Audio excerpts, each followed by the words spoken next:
Now, when I talk about ERM, I separated them here on purpose in terms of you're going to manage your risk, or you're going to have risk identification, you're going to manage those risks, and then you're going to, one of the terms I like to use is putting the E in ERM, looking at the enterprise, looking across all of the risks as opposed to just one at a time.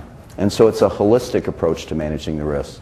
You can look at, within a company, coming up at the board level with how much risk do they want to take? How much risk does this company want to take? And if you come out and say, okay, I'm willing to have, and I'll just throw out a number, $1 billion worth of exposure to this type of credit. Well, then if you have departments below that, you can't have all of those add up to be more. So you have to align those risk appetites throughout the company at different legal entities as well as divisions, things like that. A common language. One of the jobs that I had when I was in the corporate world, and it seemed like it was my primary job at times, I'm both a credentialed actuary and a CFA charter holder. And so I'd get pulled into meetings with the actuaries, the investment folks, and the accountants.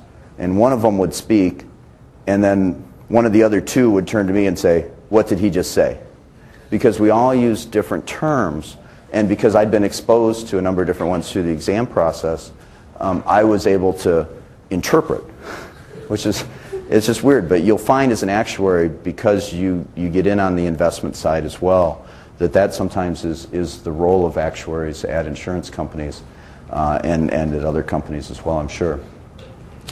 So that common language is important. One of the things that I suggest to companies is that they have on their intranet a glossary and say, this is how we define this term. So if you're going to talk about credit risk, this is what we mean. If you're going to talk about just what we call a certain department, and then if somebody uses a different term, when they come in from outside at another company, then it makes it a lot easier to pick up on the risk culture. Common measurement. What I'm talking about there is leading indicators. When you're trying to manage a risk, it's not enough to have a lagging indicator. A lagging indicator might be revenue. Let's say I'm back working at McDonald's, and I know how many hamburgers I sold. I sold 1 billion hamburgers last month, all the college students. And how many I sold doesn't really help me. That's not an actionable thing. That just tells me, okay, how did that compare with what I expected to sell? And let's say it was more than I expected to sell. You need to get back earlier in the process to say, well, did I open some new stores? Did I have certain stores where I had higher sales than were expected? What were the drivers? What you're trying to get at with your leading indicators is what the drivers are. And so, coming back to an insurance example, instead of the number of dollars of premium, maybe you come all the way back to how many agents did I contract in the 6 months prior. And it's amazing how many companies collect that information. They give it to somebody who sticks it in a drawer, but it doesn't really get used to make decisions. And so a lot of times what I find is that they have the lagging indicators, and that's what the finance department wants to use, but that other people in the company actually have the information that you need to make those better decisions.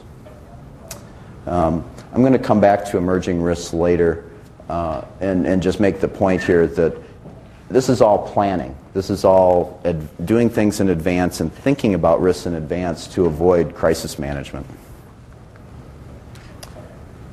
When I started my own business 3 years ago now, I was trying to put together a brochure, and so I sat down with 2 or 3 different copywriters, essentially, people who didn't know anything about what I did, that essentially said, okay, explain to me what you do. And they would ask me questions, and I kept coming back to the same concept, that risk management and enterprise risk management was a pyramid, that it would be built off of these building blocks of compliance, that you'd be able to leverage the things that you were doing for your regulator, for the rating agencies, for people like that.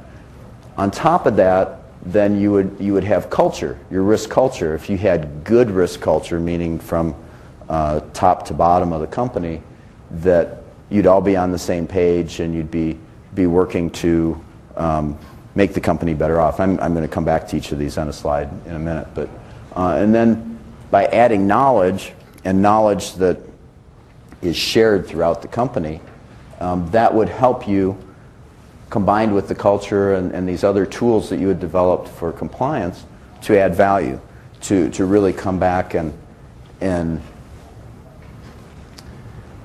make better decisions to add long-term value. Remember, we talked about that in the original definition. So compliance, some of you might be familiar with the COSO. It's the Committee of Sponsoring Organizations, which that doesn't help you either. It's a bunch of accountants. They put together a document, and it's a couple hundred pages long. It's actually useful. It has some good stuff in there, but it's especially good for operational risk. It talks about controls and things that internal auditors would do well. But as you read it, you think, okay, there's no financial risk in here, and even the one attempt that they had to do financial risk, they essentially said there's no cost to hedging. They essentially took a distribution and they narrowed it because they put a hedge on, but the mean's exactly the same. The mean didn't change. It was like, oh, a costless hedge. You know, who wants to buy one of those? I do. Maybe. But it became clear, and actually the actuarial profession, I actually was part of a group that wrote a letter to COSO offering to work with them on that, and they had no interest in working with us at all. So unfortunately, their book stayed the same.